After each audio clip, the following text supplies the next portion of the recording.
Hello, welcome to Wombs with a View on Make More Noise. Please like and subscribe, share the podcast, helps to get the word out. We've got a really exciting show today. I'm really excited about this. First off, we have Tania. You all know Tania, long-time friend of the show.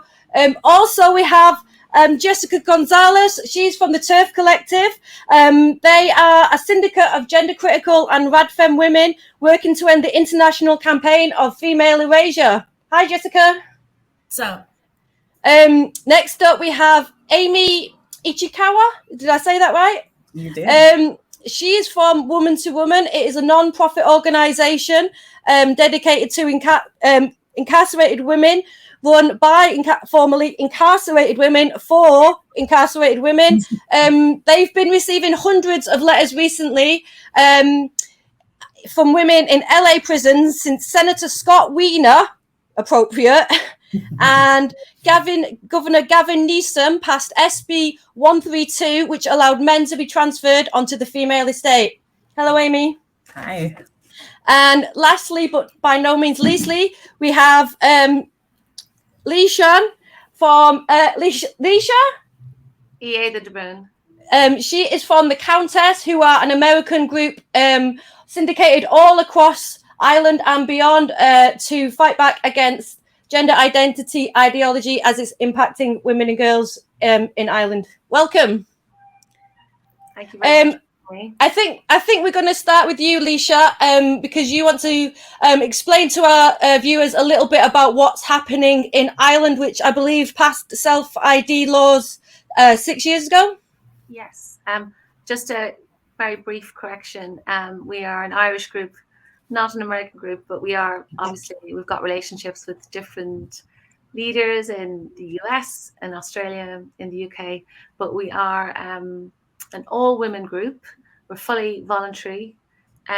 We don't have any ideological connections to any political parties or to any religions. So we're not affiliated. We're non-partisan, sort of a broad church GC, all-women group, and we're self-funded. In terms of setting the scene about like the landscape in Ireland. So yeah, you're absolutely right. Self-ID was brought in, it's fair to say, by stealth into Ireland 6 years ago. This is the 6th anniversary currently. People are only now realizing the true impact of self-ID. I think our work on the ground in Ireland has really managed to shift the discourse. I launched the Countess 10 months ago, and the reason that I decided to organise in Ireland was because, like many of us, there were a few little things that were not making sense to me. But like life is busy, and I had small children, and like a lot of us, I'm from the left, so I just thought, oh, it's a bit like gay rights, lesbian rights. Don't really understand it, but fair play to them. And then things kept happening, and they didn't make sense to me. And it was the lesbians who protested in front of the March at Gay Pride in London in 2018. That was my entry into this whole issue. They had cardboard signs that said, the cotton ceiling is rape culture. And I had no idea what that meant, but I Googled it, and it led me down the rabbit hole. And, I came up for air like 3 weeks later, just completely shocked to my core. Like, the more I learned and the more I understood, the worse the picture was. And there was no like handrail. There was no seemingly end to it, or there was no kind of good news. So I was talking about it nonstop at the time. And then I kept talking about it at the time I was living in London. And then I remember going back to Ireland and having dinner with some really close friends, like godparents of our children. And I said, look, do you guys realize that this is what we have in Ireland? We've got self-ID. And everyone just looked at the table. They were like afraid to say anything. And from that point on, I decided I had to do something. And so we launched the Countess 10 months ago. Now, self-ID was brought in 6 years ago, but I actually don't think people had any understanding whatsoever of what it really meant and the real impact on women's rights and child safeguarding. And the reason they didn't understand is because then how would they understand when the media was not covering this and when there was no public debate? Like in Ireland, we brought in gay marriage, and there was a full transparent public consultation and debate. And what people don't realise is we did have a panel of experts in Ireland that was convened to look at this issue. But they actually recommended the medical model, which does have, a panel of lawyers and doctors, and there is oversights. But at the very last minute, with only less than a month to go on the clock, as the bill was making its way through our houses of Parliament, a handful, 5 different elected representatives on a select subcommittee pushed through the amendment to switch it from the medical model to full self-ID. So that's what we have in Ireland. That's kind of been bedded down it's been in law for 6 years. In terms of our work, I kind of think we're moving from phase 1 to phase 2, and phase 1 was for me very much about a public information campaign, really, like a public service, like just trying to get out our narrative, trying to expand the narrative, not just that this is a tiny handful of, in people's imagination, this is what used to be called post-operative transsexuals. They're gay men. They're incredibly feminine and vulnerable. They're not attracted to women, and I think that's in the consciousness. And so we were trying to explain to people was that, in fact, in our law in Ireland, any man who wants to fill out a form and he becomes a woman for all purposes. There are no caveats in Ireland. So, that includes sport, it includes changing rooms and prisons, refuges. So in terms of our work, I mean, the first thing that we we have a working group on medical legal. So that's kind of working on, there's a barrister and a doctor. And so, for instance, we looked at the Keira Bell trial and the judgment, and we went through it word by word. And then we looked at all the issues that we could address in Ireland in terms of we identified all the statutory bodies, the regulatory bodies, the civic organizations, all the agencies where that there is now an anomaly in policy. So we tried to narrow our scope, because the thing about, because this was all done kind of under the radar in Ireland, we are living with full capture really across the public sector. So I think in terms of activism in this particular space, it's better for us not to try to get into an adversarial trans women. No, they're not trans women. No, they're not, because there's no point. Like, all we have as activists is our intellectual assets, our brain work, our sisterhood. And we have to be really careful how we use that. So I've sort of come to the view that you have to limit your scope. So with regards to reminding bodies of their statutory responsibilities, do you have a policy on this? Have you done a risk assessment on this? Have you done a health and safety assessment on this? And just constantly reminding them, because my concern is that there is a lot of, there's capture where people genuinely think trans women are women, and, it's almost a state of religious belief. But then there's also a general laziness, like, we're sure nothing will go wrong. And until something really bad goes wrong, then there will be a lawsuit, and then we'll have to work it out. And I just don't think that's good enough. These are publicly funded bodies, and they need to grasp the nettle, and they need to advocate for women. So in Ireland, like in the UK, our kind of august official women's representative bodies are fully captured. I mean, they have passed motions that say woman is anyone who identifies as a woman, and in fact have kind of co-signed letters calling for groups like us to be disenfranchised. So on one hand, when we look at the progress in the UK, and because we're all of us, all the countesses are in this, we've all sort of seen and we recognize the existential threat to women's rights and child safeguarding. But we have to always remember that this is a timeline. So we are just 5 or 6 years behind UK, where they had a public consultation, whereas we didn't. There was none. It was just snuck in under the radar. How is it been getting the word out there in terms of raising the consciousness and changing the narrative? Is it something that's people are becoming aware of? I know in the UK it's been six long years, but there's been a lot more questions being asked. Is there any shifts happening in Ireland in terms of? I know there was a trans woman, Barbie Kardashian, put onto the female estate, and that hope. Well, I don't know if that helped to raise any consciousness, but are you seeing any changes in the way that the media and people that you come into contact and speak with it? Is anybody? I would say that should have been and could have been a game changer, except that I'm not allowed to say who that person is because there is an injunction. So we have a lot of repression of diversity in Ireland. So that in itself is fairly chilling. Also, I would say in terms of a cultural perspective, and this is possibly true for other countries too, but it has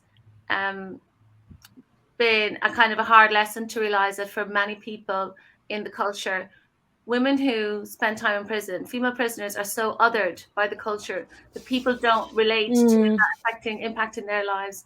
And one of the reasons that I'll never forget our first tweet that I wrote, and it felt like we were going like over the trenches, you're meeting in secret and you're zooming in secret, and then you go over the trenches, over the top of the trench. And I wrote, if no one else will stand up for these women, we will, because we felt like no one's advocating for them. However, I would say in terms of public consciousness and a shift in the narrative, one of the things that was really, really instrumental for us, and I'm going to admit that it really took me by surprise. So I was concerned, and we were worried about and doing work on the idea that an adolescent girl in school would no longer have single-sex toilets if an adolescent boy who identified as a girl was allowed to use her toilets. So we were working behind the scenes, lobbying in terms of schools policy and trying to make parents and teachers aware of the issues around social transition in that context. Little did I ever think that my government, my Department of Education, would completely pull the rug from under us. Like, they have basically moved via a kind of administrative mechanism, so via a technical guide which is tied to funding. They are about to remove all single-sex toilets from every secondary school in Ireland. There will be no girls' toilets to even fight for, to even protect. And so when things like this happen, firstly, it's the kind of chilling impact, the realization of how deep the capture is, that we're now in this upside down where that is normal. That's the new normal. That is okay. That no one thinks that's not okay. But also, every cloud has a silver lining. And that was the day that gender identity ideology stopped becoming abstract for most people in Ireland and came to the doorstep. Because parents do not want their teenage girl in a mixed sex toilet situation in school. And parents in Ireland have a lot of rights. They have really robust rights enshrined in our constitution. We have a written constitution, and under our Education Act 98. So they do have rights. I mean, the Department of Education was trying to bring this in via administrative mechanism, but they can't do that without consent of the parents. So we scrambled. We were lucky enough that one of our barristers that works with us happens to be an expert in exactly that point of law, that area of law. So we put together a toolkit, because I feel like our job is to raise consciousness, to change the narrative, to make people feel safe discussing the issues and the impacts on women and children, but also to empower people, because I don't want to just help the people who are already really articulate and educated and are writing letters to the editors of the other broadsheet newspapers in my country. I want to help the people who don't feel empowered to do, who don't have the vocabulary, who don't feel it's their place, that, they don't have that sense of agency. So I think that's our job, is to give them those toolkits to do that research into the law and say, you know what, this is the letter. And you send that to your local school principal and to the Department of Education, our minister, to put them on notice, And we did see a kind of a backtrack now. It was a bit kind of watered down. It was like, oh, it's not a diktat, you know. But that I think that's disingenuous, because anything, as we know, if it's tied to funding, how else do repairs happen? How do school bills happen? So we're not going to let that one go, and we will. I think it will become one of our kind of core campaigns, actually. Is there any idea? I mean, has the Irish public had a say, or has there been an idea of what they're thinking with regards to this after this new the issue with the toilets has come up? Is there any way that we can have to judge what people actually think about these laws? Because a lot of it comes in through the back door, doesn't it? It's the Denton playbook. We did a survey, actually. Can I show you? Yeah, is it coming? Wait, no. Oh, that's why. Yeah. There we go. Can you see this? Yes. It's coming up. Okay, so this is our poll. We did it with Red Sea, who are a household name in Ireland. They do all the political polling in Ireland. They use their own precise methodology, sample size methodology, and just a representative group of people. Like all polls that have been done thus far in the US and in the UK, it turns out our position is not in any way radical or fringe, and actually the majority of people agree with us. You can see here, I don't know if that's too small to read, but I can just read it out to you. So this is the bit to do with the campaign I just told you about, the campaign to preserve single-sex toilets in Irish schools. So we've asked public buildings like banks, schools, should they have to provide single-sex toilets as opposed to mixed-sex, i.e. gender neutral? Now, we wanted to say, give the option of a third space, but the polling company thought that was exclusionary, which says a lot about the power of the narrative in Ireland. I wouldn't say it was an easy task getting this polling script over the line. You know, the capture is very real in Ireland. So even when people don't think they're captured, it's like fish swimming in the ocean aren't aware of the sea, are they? As you can see, there are really nice, strong numbers for us, 62%. Even though they were given a binary choice, which I didn't really want, because it's obviously it pushes people into a corner. They still said 63% said, no, we should definitely have single-sex toilets in schools and buildings. This was a really strong one here. I don't know if you can see that. Intimate medical exams. We feel really strongly this is an issue of consent, that a woman may very well have a male gynecologist, but obviously she is consenting to that male gynecologist. And if she requests a female one, she's not requesting a female one who is in fact male. We had an issue in Ireland where a 19-year-old girl was put on a mixed-sex ward. Now, this has nothing to do with trans activism. This is just a general erosion of why we need our own spaces. Mixed-sex wards are fairly common in Ireland. In the UK, I don't know about the US. It's a cost-cutting thing, but it completely is, deaf to women's biological needs and need for privacy and safety. So there was a girl who was sexually assaulted by a man in a mixed-sex ward, and he was incapacitated. And the only reason that they were alerted was because his heart monitor went off as his pulse went up. Shocking. It's the stuff of horror films, really. Wow. Yeah, we have single-sex wards. It's quite important. That about 10-20 years that's been in, but it is self-ID. It's single-sex unless somebody says that I'm a woman, and then you just move them into whichever one they wish. So I'm not really sure how same now, I guess. This is interesting. I don't know if you can see this, but this is really where we get into the meat of the law. So we have to be really careful with our wording, because what we really wanted to avoid was, should trans women be allowed XYZ? We wanted to get behind the jargon. So we kind of predicated our wording on the fact that some trans people do have genital surgery and then some don't. And so at what point should you be allowed self-ID? And as you can see, a huge percentage, 28%, almost a third, said that no one should ever be allowed to change their public record of birth.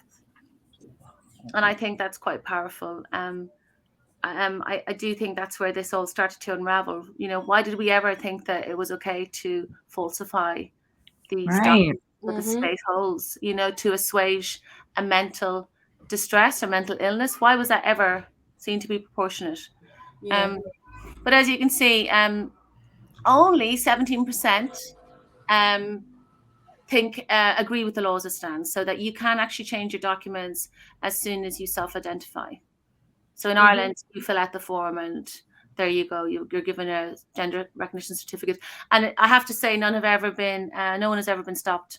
And people who are on remand for rape, for sexual assault, people, men who are paedophiles have all been granted, child rapists have been granted gender recognition certificates in Ireland. So they basically change their identity and therefore their crimes. You know what I mean? It's fucked up. So we were delighted with that. Now down here, this is really relevant to the Olympics and generally grassroots sport as well. I think this is the thing about, like, on one hand, Laurel Hubbard is a gift to the movement globally, but I also feel that behind, like, what's not being broadcast on TV and what we won't see is local club level, you know, women and girls playing sport and being afraid to speak up when a man starts playing in their sport with them. Anecdotally, I've heard in Ireland that there are men entering triathlons as women, and I know I can certainly back this one up. There are men playing in ladies golf in Ireland as women. So that's why that's so broad there. Now, if you can see here, this is about access to changing rooms. 27% say they should be allowed, but 49% say they should not. These two, I mean, these kind of speak to what I mentioned earlier, and I have found that I think all the contestants have found that very depressing. Kind of in terms of how just people are more exercised by, excuse the pun, sport and obviously schools than the vulnerabilities of these populations of women who are already so vulnerable. Unfortunately, they don't. I think that's why we see these numbers. 32 say they should be allowed to be housed with female prisoners, and 39 say not. So they're the top lines. I mean, I think it's safe to say that we were really happy with the outcome. You know, in spite of the fact that it was a 2-month torturous negotiation to get that over the line. The whole project nearly collapsed as late as 2 p.m. on the Monday, and we launched it Tuesday night. Like last minute went around then. And you know, once things like that unravel, because we all know how easy it is to be deplatformed. Like, it can be quite damaging in terms of the work, but also in terms of morale. You know, we're all just giving our heart and souls to this work. And so you kind of want to avoid that. Like, it was better to compromise on some of the wording and get it over the line. You know, I felt like, so in our policy, our social media policy, we don't say trans women. But in terms of this poll, we did, because we had to decide what we were prepared to sign off and what we weren't. It was a compromise. So I think that data is there now. But I have to say, like, we sent it to every single news desk in Ireland, and only one journalist covered it. Well, this is something, unfortunately, we see, I think, across the world. How has it been? I mean, does anybody elsewhere in America, do you guys have any comments to make on that with regards to? Just that it's pretty much a lot of the same stuff is going on here, and we're just, you know, with groups like the Women's Human Rights Campaign and Turf Collective, we're just basically trying to do as much grassroots actions as we can, and also with the Women's Human Rights Campaign doing all the Freedom of Information Acts to find how many men are in women's prisons, how many men are going to be transferred to women's prisons, like since the executive order Basically just trying to get women organized within each state because it's so big. It's like, you know, it's such a big country. Yeah. Sorry, did you have something to say there, Amie? It is really big country, and it's really unmanageable. But I mean, the complacency and just the lack of public interest is really trippy. Like, it's crazy. You started a conversation with somebody, and they're like, "What are you talking about? Shut up." I think it's because of what Leisha, how Leisha's, their survey, I think if I have it correctly, she mentioned only one outlet in Ireland was willing to publicize this. That's the problem we have here. Yeah. Nobody is willing to touch anything we do, period, point blank, period. So right now, I mean, for me personally, what I can say is I'm personally, my goal is to see how big I can make things and see if I can start to make things so big that can't be ignored. That people go out of their way, regular people might go out of their way to petition the news media themselves to say, like, this massive thing just happened. Why aren't you talking about it? And, something unrelated to the issue, not one of us calling our media contact on the low, you know what I mean? But I think, to your point, Amie, that you just made, why it seems like there's apathy. I think a lot of people just don't know. Yeah. And that's the holdup. 100%. When you talk to people like person to person and, and you really start to mention what's really going on and you just watch them like crack open, it's like, and that's just a lot of average Americans. They just really have no idea how fucked up it is, And it's a shame that like where Amie is and what she's like doing in California is that like these women have to suffer to what? Like make a point to like, you know what I mean? Like they're going to be the collateral damage that like hopefully gets some people to wake up. But it's like, why do women even have to be raped in order to make a fucking point? Well, yeah, I mean, speaking of which, I think we'll use that point to go on. Thank you very much, Leisha, for explaining a little bit in Ireland. But we can go on now to Amie, who is going to tell us a little bit about what's happening in LA and the shocking situation there with male prisoners just being transferred without safeguards onto the female estate. It's pretty... I was even shocked. I wasn't really aware of what was going on. I had been out of the scene for quite some time. I've been home for 8 years, but I maintained contact with several people. But correspondence wasn't, that consistent to where I would be staying hip to the new bills. But all of a sudden I started getting tons of messages. Could I just, were you a former convict? Is this why you have your connections with the women inside? Yes. I did 5 years in state prison in California. I mean, it's not a long time, but it definitely was very impactful. I wouldn't go back and change anything. I wouldn't take those 5 years back if I could, because I feel like that time was much needed. I've learned so much about being a woman, so much about myself during that time. Being in a female-only space too. I don't know. It's just a different kind of environment, even though it's stressful and there's a lot of pressure and it's prison. It was still there was something really special about it. Overall, I think it was not a terrible experience. I mean, I wish I would have gone to college or I don't know, the armed forces or something, but I went to prison instead. But I mean, it all worked out fine.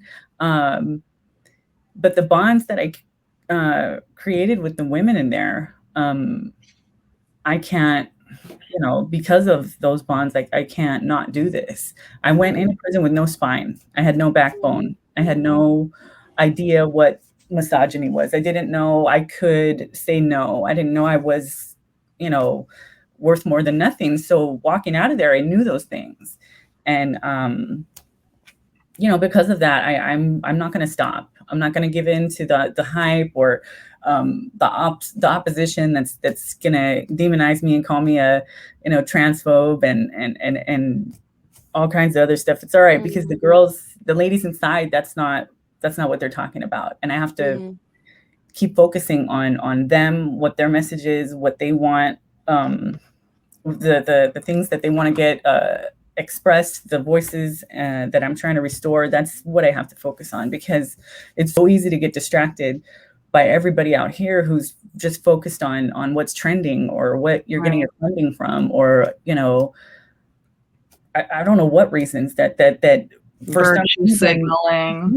This is more important than women's safety. I don't understand why.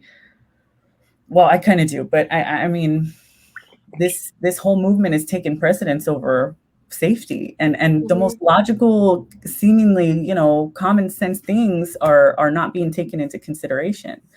Like when this all started, I read the bill and I was shocked. At first I thought maybe they didn't know how to read, or maybe they didn't know what they were writing. Maybe it was a genuine just oversight. And I don't think so. These are intelligent people. What was the bill for people who aren't aware? Can you sort of summarize it for us a little bit? Because I think it's shocking and people really don't believe you when you explain it, It sounded nice. SB 132, the Transgender Respect, Agency and Dignity Act. Sounds nice. It sounds like this is something that we want to encourage. Right? Because who doesn't deserve respect and dignity? Apparently women, because that's what happened with this bill. It creates a huge privilege for the trans community. It's not creating equal rights at all. And what it's done is allowed for gender self-ID across the board without limits.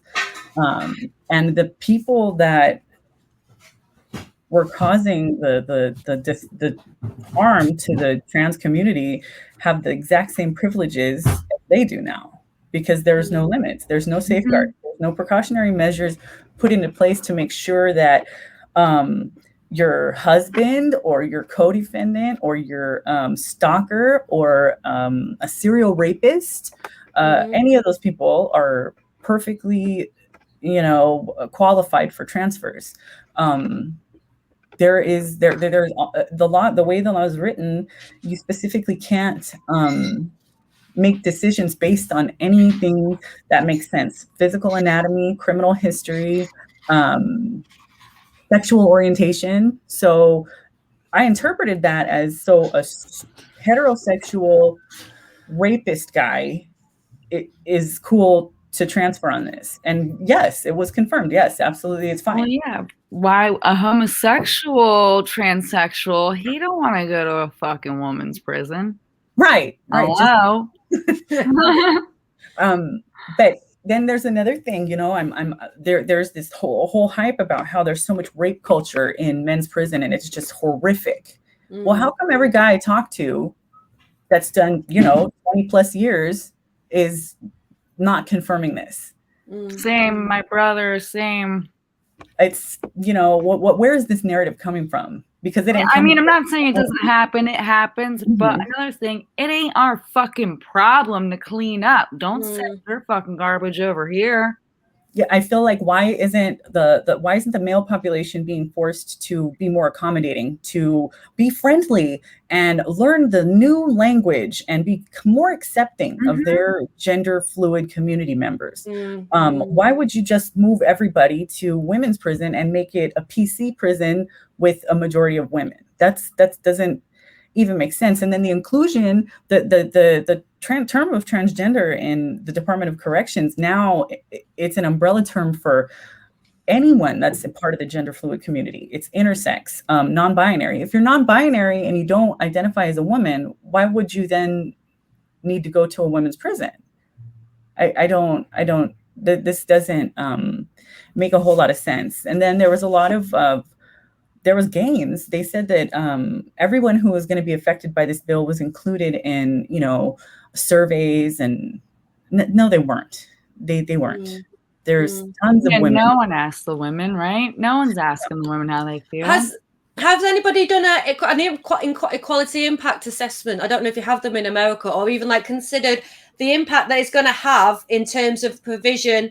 Do they have the facilities to deal with the men? Because I mean, are the male prisoners different to the female prisoners in terms of the types of crime they commit and the support and the sort of support and security that's needed to contain them? Is a women's prisons? It's totally different. It's crazy. So men's prisons, you're divided by multiple different reasons: race, crime level, nature of your crime. Everybody is spread out.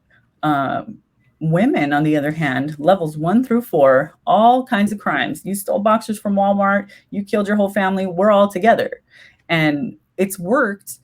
Historically, it's been. There haven't been any issues, but now when you're starting, when they're integrating people that have been separated, and the program is completely different, it's not. It's really not a nice, smooth transition. I mean, there's trans people that definitely needed this, and they're over there, and they're working it out, and everybody's doing their best to share this common thread of pain, something to make them stick together. But there's these other people that are taking complete advantage of the law, that are like legitimately serial rapists. And those are the people that I'm really focused on. And it's, no matter what I say, it's going to be interpreted as something else, but that's who the issue is. That's who the big problem is. Men. It's the men. Do they have the provision to keep the women safe if there's sort of violent, sexually violent men, as it sounds of it? Have they thought about this? Have they put extra provision in for the women's safety, or are they just treating them as if they're another woman? Like, they probably cater all to them. It's like they probably take up so much space that women are going to be losing out on other things that they once had. That's a really good question. That's actually a question that's been raised by several of the women. There was a extended training for new pepper sprays, because they know that fights are not going to be the same. Issues are not going to be the same. Even the correctional officers, they're not happy about this. This is double the work, way more paperwork. Nobody wants to have to, provide pregnancy tests all the time. I was going to say that's before we get to the condoms and the Plan B. Right. That's how much more what else can you do to tell a woman that she means nothing and that she's nothing but a hole than to install a condom dispenser in a woman's prison? I mean, that's state-sanctioned rape. It is because it specifically states in the CDCR policy that there is no such thing as consensual sex or any consent for inmates. State property, there's no consent. So what are you doing then? What do you do? Have a great safe rape. Family planning, talking about family. I thought that was so cruel. When I saw that, I thought that was the cruelest thing I've ever seen in my life. What do you mean family planning? Right. This isn't it. That's just totally, it's making it a joke. It's laughing in their face. The women were, I mean, the people I communicate with were devastated. Yeah. And then to go to work or to go see stuff in medical that says, in case you get pregnant, here's your options. Pregnant by who? Pregnant how? Right. What are you talking about? Right. So they can, it's even worse in Canada, but I mean, I study everybody because everybody's ahead of the game, but they're offered Plan B, an abortion, or a social worker to help you adopt out. Fuck that. Right. What's going to happen? I mean, what about the human rights of those babies as well? Right. Right.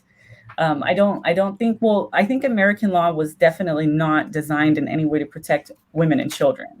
It's for men and money, property, investments, and women and children are just, sideshow. I wish I could say different, but it wasn't at all designed to benefit us. Property. Yeah, we are the private. We're seen as private property, isn't it? We're not seen as full citizens, and this is the problem. I think with a lot of this stuff, is that we're always being told to be kind. Yet when you mention, what about women? People haven't even considered it, and you have to wonder: do you even consider women human? And it sounds extreme, and I wouldn't have believed it until all this kicked off. And I think, like a lot of us, I'm just shocked at the institutional misogyny and the indifference of people in general, and especially prisons. I wonder if you can tell me, because I'm shocked that people don't seem to care more about women in prisons. Do you notice this, Amie? And what do you think accounts for it? Is it ignorance, or is it just indifference to the othered women that are locked up? Well, I think there's definitely a stigma that comes with females that are incarcerated. It's not like when a guy gets busted. If you're a woman and you're in prison, you're just the really bottom of the barrel. You're a scrape. It's just the worst. You're definitely refuse. And that's validated and constantly affirmed through all the stuff that they do to them. The medical testing, the hysterectomies for no reason, the condoms, the not giving us pads or tampons and making us beg. It's all affirmed in all those actions that were irrelevant. And people generally just have a disdain for women that are in prison. We're not supposed to be there. What are you doing? Don't you have children? What kind of person are you? There's not the same leniency that comes with men. Oh, well, he's going to reform, or here's a program. Look at this upstanding citizen that's created a business. It's just not. It's not the same. It's not the. It's just they're a big turnoff.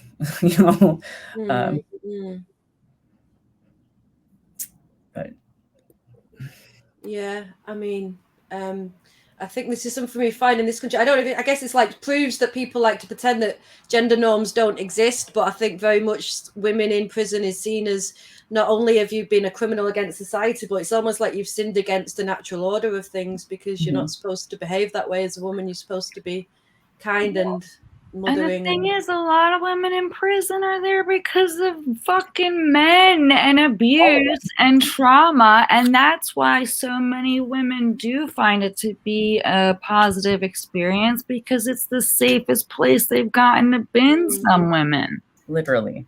Yeah, without living around a man being fucking angry all the time and abusive and shit. Like, and I mean, I've been asked several times, what's the percent of women that are recovering or have like severe PTSD or from men or from whatever abusive relationship or situation that got them there in the first place? 100%. I didn't meet anybody who wasn't in there for some messed up stuff that was directly related to a man. No matter what man it is. And then you get in there and you got the cops calling you bitch and all this stuff. And if you don't act right, I'm going to put a rapist in your room. It just perpetuates everything. It just, it's just a big snowball right now. It's crazy. It reminds me that they even have fucking male guards. Right. That's a problem. Yeah, that's a problem. It's a big problem. Male doctors, male anything. It's a problem. It's a problem. Do you something you mentioned there? Do you think that they're going to use these men punitively, as a threat as things go on? Because it seems like, I mean, do they share? I don't know how the setup is there. Do you share a shell with with men? Are they putting them all in with women in sort of cells? Like, what's the how are they set up over there? There's two settings in the prison up north. It's 8-man cells, 8-woman cells.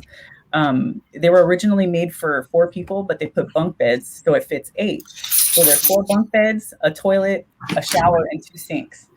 So you gotta go to the bathroom. Yeah, it gets worse though. In CIW in Chino, they have communal showers. They have freaking communal showers. So I'm getting letters from women I don't even know. I've never even met in my life. Amie, oh my God, I was in the shower and I thought I was by myself and I heard male voices and I just freaked out and ran out. So when people are criticizing me for being transphobic or whatever, go ahead, because this isn't just because I care about this lady that I've never met in my whole freaking life because she's having a shower with a guy who fucked 2 little kids. I'm sorry. You know, that's what I'm going to do. And I'm not going to keep apologizing to these other women that are, you know, just as bad as the guys, because they're not seeing how detrimental this is just to our existence in general, because it's happening here. And what's going to happen is once it's affirmed here and it's cool and they got it down how to do it here in prison, it's going to come to the streets and it's going to affect all of us, because they always start breaking down things in prison as an experimental, you know, starting point. And they should be afraid. You know, pay attention, because it's scary, because this is happening. This is coming to a living room near you, everybody. It's going down. Do you think, because I was wondering this, we were having a discussion a couple of weeks ago, and I was wondering, is there something a bit more like it all comes down to money? Do you think the prison services know if they can make more money off a high security prison, and if they make women's prisons that are lower security, put loads of dangerous convicts in, then obviously the urge for more funding, paying for more guards, the prisons can make more money out of men's prisons than women's prisons? I mean, I didn't even think of that, because it all always boils down to money, but I didn't even think of comparing those numbers. Duh. Oh, let me write some notes. That's like, I can't believe I didn't think of that. I mean, I know it's always about money, but that is, I think, as worth well looking into. I think it's on there. I think it is in the public domain. There was a document where it was clearly a strategy of trans rights activism to make create self-ID in prisons and then normalize that. Just the Denton's memo. Yeah, all secret. But I do feel that none of this is happening by accident, and that in prisons and in schools as well, you have a captive audience. Like if you're a school child or you're a female prisoner, you can't say, no, I just want to use another prison, or I want to go to another school. You know, like you've no choice. So they roll out these changes, and then that acts as a normalizing tool. I completely agree. Also, to your point about protocols, Lippy, you were asking about, do they have any protocols in place? In Ireland, we do have a protocol, and our Department of Justice is seemingly very proud of the fact that when one of the men in prison with women in Ireland leaves their cell, they have a female guard and a male guard at all times. But my point is, if you can do that in the women's prison, you can do that in the male prison. There's nothing to stop you. It's purely ideological. And they do use that in male prisons, because for gang members or people who need to be separated, they'll typically use that. So there's no reason it couldn't be done in a male prison. Yeah. Well, I think a lot of this is ideological capture. And I think one thing we found with the US, with the UK ruling recently, that men do have the right to be in women's prisons. And I believe this was only to even test men who have convictions for rape. I can't remember all the details. But it was interesting to see the amount of court cases going back years this has created legal precedents, which the court is basing it off, which nobody had any idea were happening. And I wonder, how long has this been playing out? And I think back now, things like Orange is the New Black, huge hit in the UK as much as in America. And who do they have as the lovely vulnerable trans woman? Like it's insidious, the sort of programming that I think we've been exposed to that has lowered people's inhibitions. And when people think about the trans woman in prison, that's who they're thinking about. There's an episode of Hollyoaks recently, and a woman was women were beating up the poor innocent trans woman, and it's a total Darvo reversal of what's actually happening in women's prisons, and there's no consciousness about what is actually going on. And I wonder how we start. I remember in Orange is the New Black, I've looked at that with a whole new lens now, like the scales have fallen off, how there was a male prison guard in a relationship with a woman, but he raped her really brutally. She just sort of accepted it and continued to go out with him. And that was kind of like glossed over. It was really seen to, like the way it was filmed. It was like, oh, well, maybe he's not so bad. And it was only the rad femme lesbian who was really angry with her for going back with him. Do you remember that? Mm-hmm. And the abuse of the trans-identified male, who I think wasn't allowed to take their opposite sex hormones or something, that was filmed in a way that there was nothing more traumatic. Devastating. Yeah, and I thought that just Wow. that is rape I culture. never watched that show. Yeah. I stopped after the first season because I was like, something's wrong here. Something's wrong here. When they started like showing all these women that were like kind of hot having sex, I was like, that's not what's going down. Okay. Oh my gosh. They over-sexualized it entirely. And I was like, what kind of demented, what is this? What is this? Because the first season I was like, oh, that's me. She thinks those are Toms. Oh, look at her shoes. And then I was like, oh. Then it took a turn, huh? Yeah, little did I know it was part of this like long master plan, this well-devised, like bulletproof, amazingly orchestrated evil genius plan that has been in the works for a long time. It's amazing. Yeah, I mean, this is something I think we need. I think we need to make a rad femme prison drama. I think it's got all the themes in there. Twist it around the narrative. I think maybe making some more art. Nobody in their right minds would ever like fund it, obviously. But I think that there's a real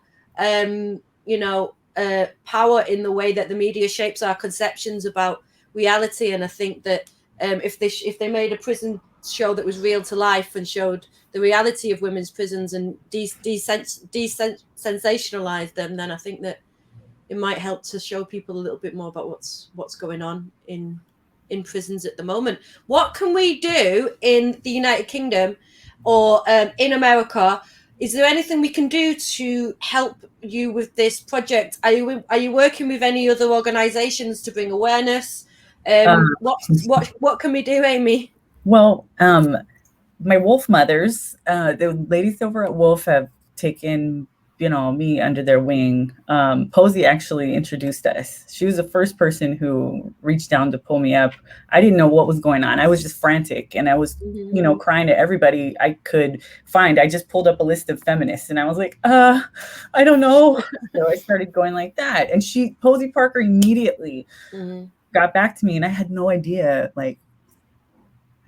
that was Kelly J. I'm over here. We don't know what's going on. And she said, well, this is horrible.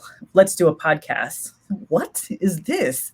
Immediately, like the day after we did a podcast, then she introduced me to Wolf.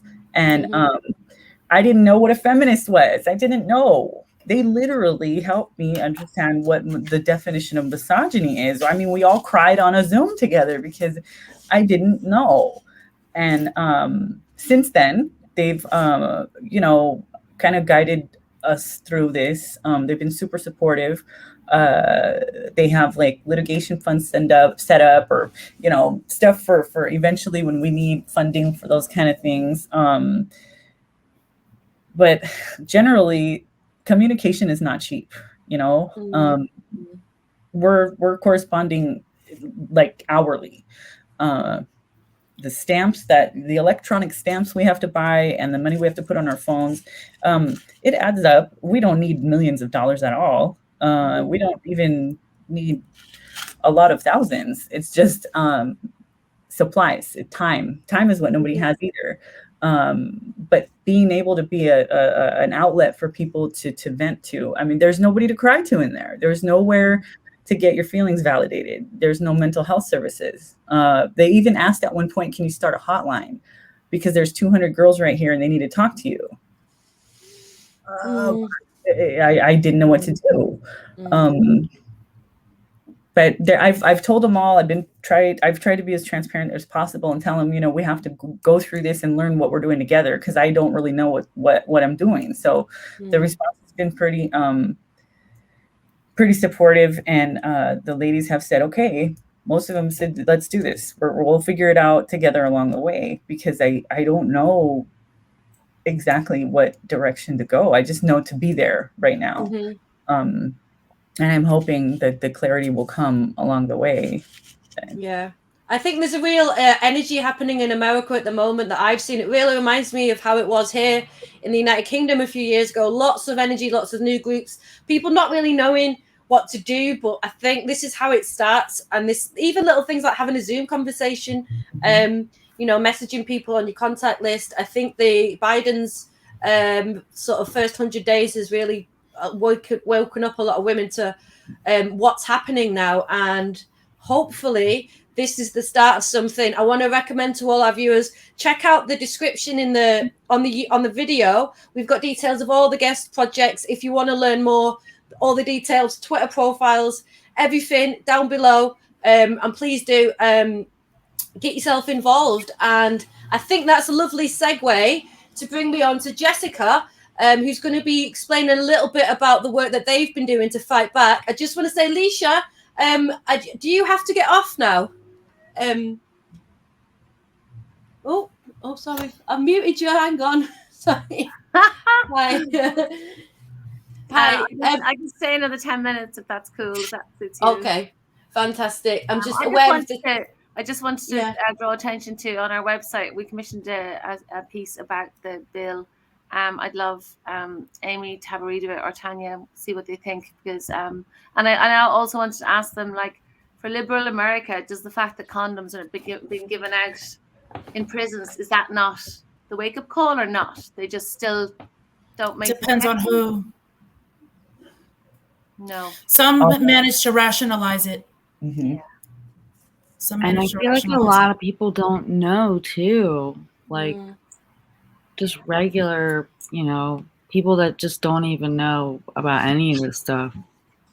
Because like when you're talking about condoms and rape and pregnancy, surely at that moment, that's when trans women or women, like surely that's when the cognitive dissonance has to kick in, surely. I don't know. Americans are really conditioned. They're so conditioned. I mean, I had somebody smuggle out the condom memo from the police, and it still didn't get, like, they didn't respond how we responded. There's some, but it wasn't en masse. Yeah, it's a bit depressing, isn't it? Sometimes. And do you think this will end up in the courts? I hope so. At least for an amendment. I mean, I don't want to completely discount anyone's life or devalue the fact that everyone needs a safe place. But this has got to be amended, because safety has to be inclusive of women, or else what is the point? You can't take one community's rights away to provide rights for another. It's crazy. That's not how it works. And also, like, if you look at the data, over half of all men who identify as women who are transferring in the UK, certainly, and this would be true of Ireland as well, I presume it's the same in the US, over half are sex offenders. Now, either child rapists and rapists are trying to access the female estate because of it's an easier time. They won't get knifed as they might do in the male estate because they want access to women, vulnerable women.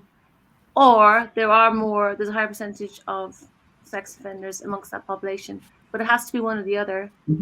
Like, the stats don't lie. Which is it? Are we really believing that criminal men who are sex offenders would not lie? Would not? Come on. Right. Yeah, it's a real it's one of my favorite questions on Twitter or social media when you're arguing with people and you never seem to get a response to that sort of quandary, because it's a really interesting statistic and people don't really want to address it because it's it shows the problems that there are with self-ID and the things that we've been talking about, which is that predatory men are going to take advantage of loopholes that we create with laws that are not really very well thought out.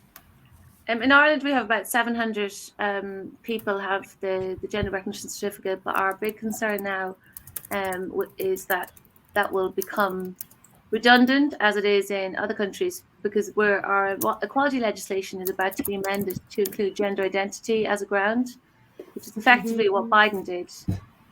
Okay.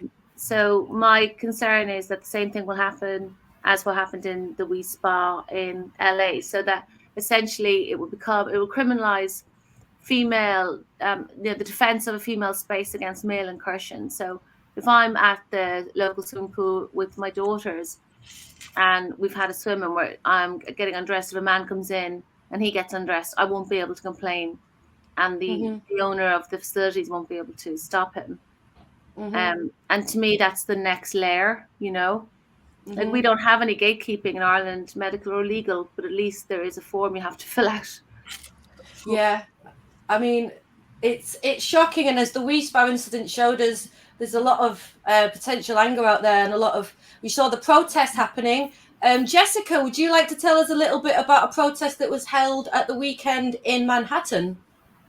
Yeah, sure. Yeah, so a few of us went out to mid-Manhattan and protested in Rockefeller Center because this weekend, NBC and the Olympics, because NBC is the network here in the United States that broadcasts the Olympic Games, has been doing a Olympic Rings roadshow. They take this small platform around the country to different cities, and they let tourists come through and take little touristy photos on the platform as a way to promote the games and viewership of the games and stuff like that. So we thought that a perfect opportunity for us to show up and do a little demonstration opposing the presence of males and male domination of women's sports. So if I could, I have some clips here. I'll show you guys of how that went.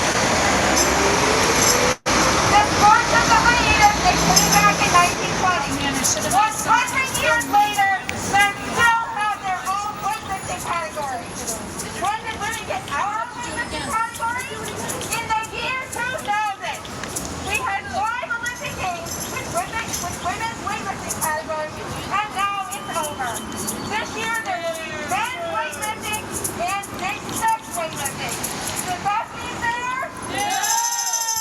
Doesn't seem fair to me.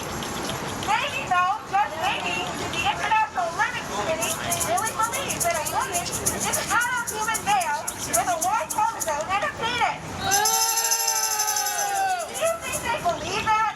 No! I think they know exactly what a woman is. Yep. I think Governor Cuomo knows what a woman is. Listen or not, and so does Joe Biden. Yeah! This entire issue can be solved instantly if we will all just tell the truth. It doesn't matter how much others may prefer that we lie. We must tell the truth. Men are not women. Women's sports are for women. Women's shelters are for women. Women's prisons are for women. Men already have their own.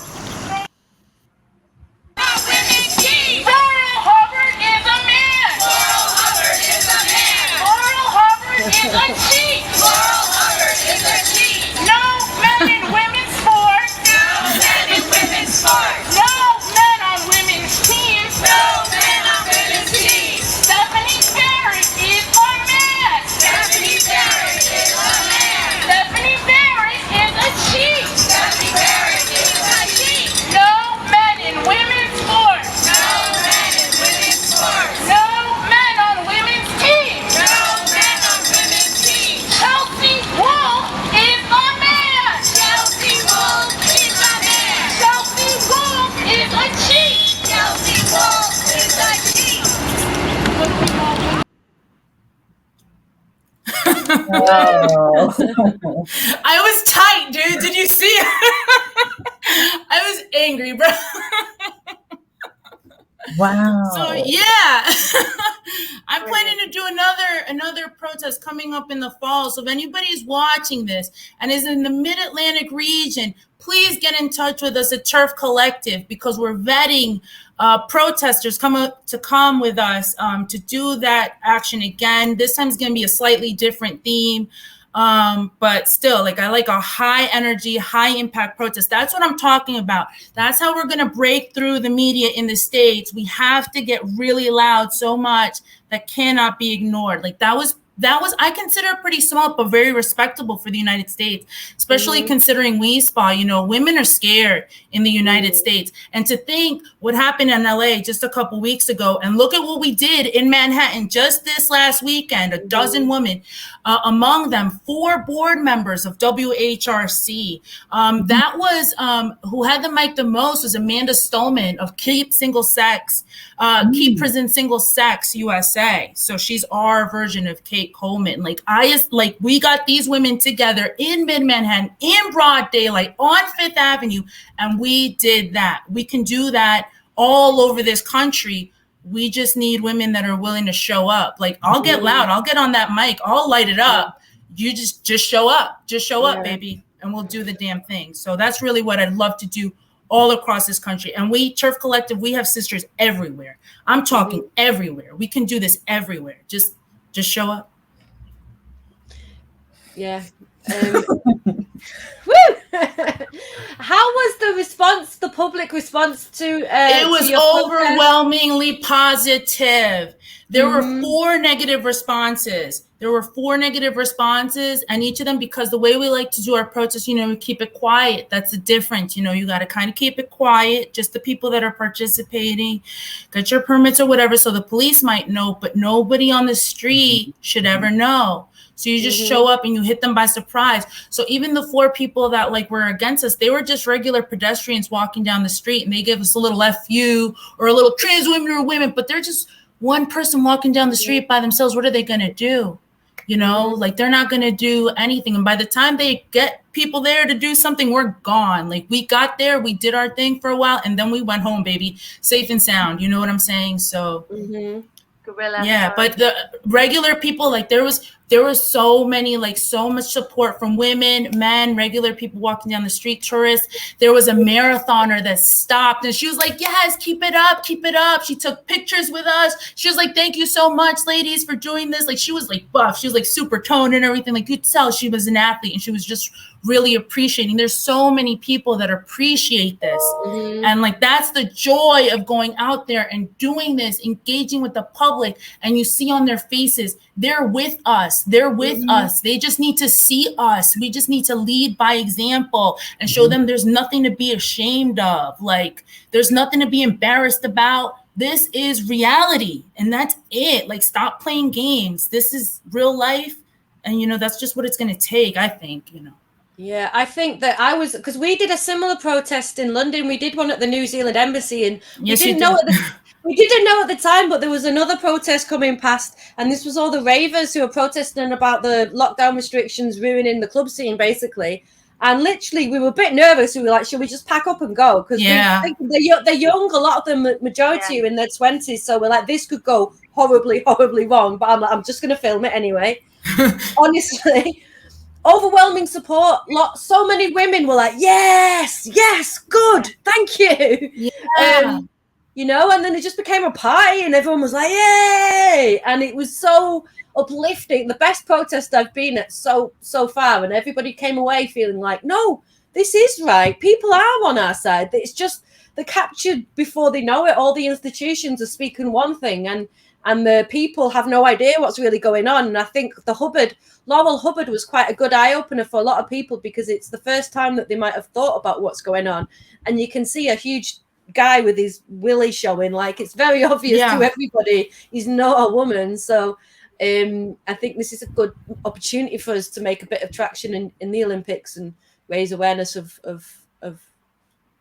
what it is that's Lippy, I'm going to have to go now, but I just wanted to say about Laurel Hubbard before I go. I think another reason that it's so good is, doesn't he look like he just put down the packet of cigarettes or a packet of crisps and got up off the sofa? He doesn't even look like.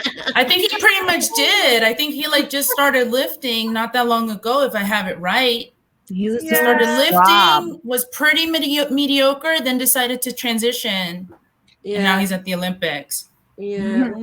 Yeah. Anyway, I'm going to have to go. So lovely to meet you all. Hopefully we can stay in touch. Bye, Lisa. Bye. Yeah, we'll have you back anytime, Leisha. Thank you so much for coming on. Thanks a million. Thank you. Bye. Bye-bye. Hang on, I can remove that from stream. How long? So how long have the Turf Collective been going on? How have you been involved in activism in this area for very long, Jessica? It's just been a couple months since we started Turf Collective. Like, it's been so crazy. It feels like it's been like time is moving so fast right now, because it feels like I did an interview with Vissel Pedersen for WLRN, Women's Liberation Radio News, just last month, and that feels like already years ago now. And then when I did that interview with her, we'd only been around for just not even 2 whole months yet. But there is, like you said, there's so much energy right now. There's so much, like, women are in despair, but we do all recognize everybody is on our side. So women are just desperate to capture that enthusiasm and just to put all that energy into something and to try to make a difference. So I don't know, I feel like we are in a place. It's hard because sometimes there's despair and sometimes there's a lot of hope. And I'm just trying to capture as much energy as I can right now. The biggest thing we've done at Turf Collective is this. If I can show you this, I don't actually have a photo or a clip or anything to show you. We started this campaign. This was like our first thing that we did when we came out the gate. And it's Target stores in the United States. Maybe you've heard of Target. It's like a very prevalent store. There's like 1 million Targets everywhere in the States. There's 1,909 stores in the country. They changed to a gender neutral bathroom policy. So if you go to a Target store, you're allowed to use whichever bathroom and whichever changing room fits your air quotes gender identity, which means, you just do whatever you want, basically. That's not safe for women and children. No. A couple of years ago, a study was released. Somebody actually thought to start examining, well, what's happening with that? So he started going through just media reports of sexual assaults in Target stores, and found that there's been an increase across all kinds of sexual assaults within Target stores, within their facilities, after they imposed this gender neutral policy. So I stumbled onto this study and I thought, well, wouldn't it be great if the women that shop at the Target knew this information? So we just came up with this little quarter flyer. What a silly idea. We print these out, we cut these up, and women all across the country, Turf Collective and allies, just go out, fold them into fourths, put them into every pair of jeans, every pair of shorts, every shoe box, everywhere in the store. And potentially, 200 women go home with that information now. They can go and look up that study and see all that data, see all that information for themselves. And hopefully they can at least know what's going on. Because the thing is, like we said, like we've been saying this whole conversation, people just don't know it's happening. We just got to tell them it's happening. And we got to do whatever it takes to get them that information. So. Yeah, I really like the campaign because I feel like it's a nice one for women who are a bit nervous about maybe going to a public meeting, Exactly. speaking to friends, writing a letter. It's very easy. Just go with a friend. If pop them around. Just take a stash with you whenever you go shopping. Yep. If you're going to go, imagine it's quite a big store. They'll be in most towns. There'll be a little Target shop. Yep, huge store and super prevalent. Yeah. And right now we're lucky we have COVID, right? So, I mean, not that it's lucky to have COVID, you know what I'm saying? But everybody, I tell everybody, it's part of my little directions and tips and tricks I give every sister. Wear your mask, okay? You don't want to get sick. Wear your mask when you walk in. Just keep your head down. Be very busy with your phone when you're walking in there with your little mask on. Just do your thing very quietly. Go around and you leave. And yeah, this is a very easy way, I think, relative, super safe. I think if you're very careful, you're mindful of your surroundings, and if you see anything like trouble afoot, just leave. They cannot stop you here in the States. They have no power to detain you. You're just a shopper. You're going home. That's it. No beef. And for sisters there are sisters that are super afraid, and they've messaged me and they said, I'm so glad somebody came up with something like this because I can't go public. My name can't be public. I'm super scared. I'm just like an anxious person, but you've given me something I can go and do on my own or with a friend. It takes just like 20 minutes, but you have done something. This is information that you're putting in other women's hands, point blank, period. Like that's a useful thing, So yeah, we're really happy. Like it was really great. So far, we've done it in 40 42 stores in 38 cities. I mean, I'm talking coast to coast across America, and every week we're adding more. Like, I'm really excited about it. And until that change, they change that policy, this protest stands. Like, this is a valid protest until that changes, or until they make every stall and every changing room at Target stores single, like standalone single, only one person. This protest is valid. So. How have you been getting on? Have you tried to get any media coverage of the action, or are you just sort of doing it as a low key thing? Like, do you think that this is something that is going to have an impact in the broader conversation? Like, is there anybody willing to talk about the issue with Target? Because I remember seeing the study that was published a few years ago, and like a lot of the time I was shocked. We did a study in the UK. It found that they make up a small percentage of the changing facilities, but 90% of all sexual assaults and voyeurism occurs in gender neutral, mixed sex, really, exactly. isn't it? Spaces. Is there any reporting going on about that? Do you think this has the potential to? No mainstream media wants to cover it. Years ago, a boycott was started by conservatives of Target stores based on this policy, and the only people that would cover even that boycott were conservative news sources. So mainstream media won't touch it. As far as I'm concerned personally, that's okay with me, because the point of this campaign is to get the information to regular women. I'm trying to raise the consciousness of regular women right now. Sure, media attention would help, but I'm not sure it wouldn't help just as much for regular women to get keyed into what is going on, and then they can go from there. They can decide what they're going to do with that. They can look us up. Turf Collective's written right here on the side if they want to punch us in and say, oh, hey, like, what are they about? What's all this? This leads you to a website that has a lot more peaking information. So, they can find their way through it. We're just trying to plant something, you know what I mean? We're trying to plant a seed, little seeds everywhere. Seeds. Yeah. See what happens. Yeah. How are you finding it? You mentioned it was a conservative thing. How do you find the culture war impacting on your ability to get through to people? Because I know that when you had the Wiesbaden protest, it just seemed to become Proud Boys versus Antifa, and then it's very easy for people on the left to dismiss these arguments as if it's only right-wing conservatives who have a problem with trans women in women's spaces. How are you finding your ability to work hampered, or is it being hampered? Yeah, I mean, I'm not going to lie to you. It's still very much that right now, and I'm just working on building critical mass so we can overtake that. So right now, you're absolutely right. We are kind of in that like pigeonholed where we look like we're conservatives, but we just need to increase our numbers. That's all. Because once you look at all of us, the women I work with, none of us are conservatives. Like, I'm straight up anarcho-communist. Like, I've never been conservative in my life, and nobody could ever. I used to be, where I learned to protest? Occupy Wall Street. Like, I dare somebody to come my face and tell me I'm a conservative. I'm not. You know what I'm saying? So, but the conversation is such that's what it looks like to people that are not trying to see more. So we just got to get our numbers up so we can bring down that wall. That's all we can do right now, I think.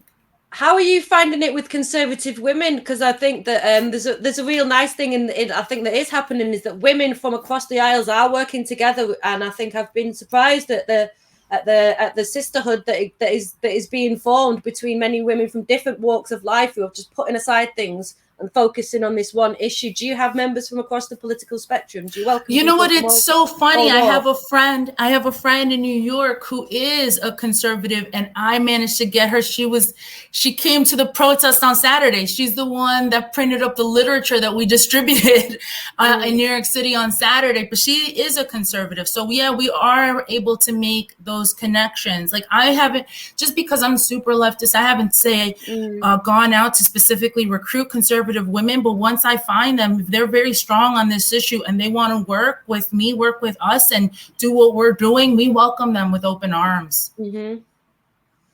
Yeah, I think there's too much secular sort of division, and especially in the United Kingdom, it's something I've been frustrated with. Partisanship, I guess. Purity politics, it feels like to me, because I think that there's so many issues that radical feminism is.